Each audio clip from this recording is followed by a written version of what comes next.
Alright guys, sa panahon na to guys, marami ngayong demonyo sa paligid. Kailangan nating matatag, matibay sa isip at sa damdamin. Kailangan patatagin natin ang ating sarili. Kung hindi, lalamunin tayo ng buo. Ika nga ni Robin Padilla, idol.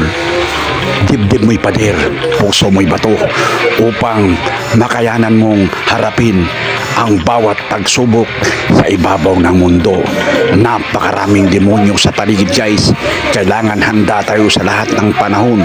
Kasi kung wala tayong paghahanda, maaring magiging pagkain tayo ng mga demonyo. Kailangan harapin natin ng buong dibdib, ang buong pag-iisip natin.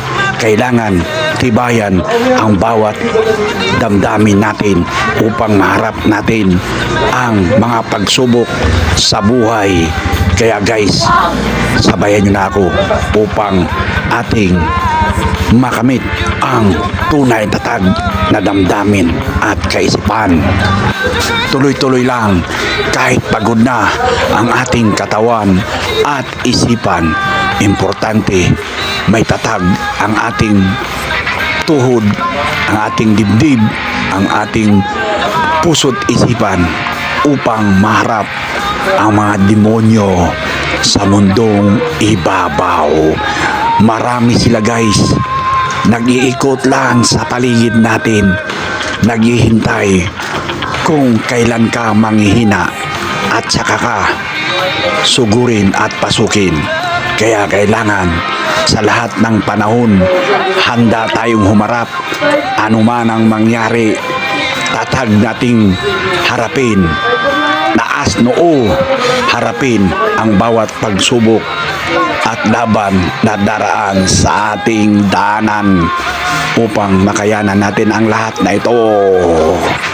Kaya guys, sabayan nyo na ako para paghandaan ang bawat laban sa ating buhay para matalo natin ang mga pagsubok na nakaharang sa ating daanan. Pwede tayong matalo, pero ang importante, lumaban ng harapan at patas na laban. Yun lang ang importante. Hindi na importante kung nanalo ka sa laban. Ang importante, lumaban ng sabayan, ng patas at walang halong pandaraya. Ang importante, hinarap natin ang pagsubok na may tatag ng puso't isipan. Damdamin ay bato, puso ay bato, dibdib ay pader. Yan lang ang importante guys upang makaharap tayo sa anumang mga pagsubok sa buhay.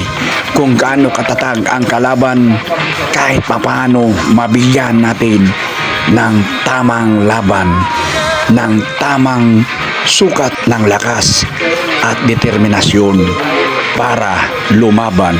Hindi para manalo, kundi para lumaban ng patas. Yun lang ang importante at hindi tumalikod sa laban. Humarap sa laban kahit talo.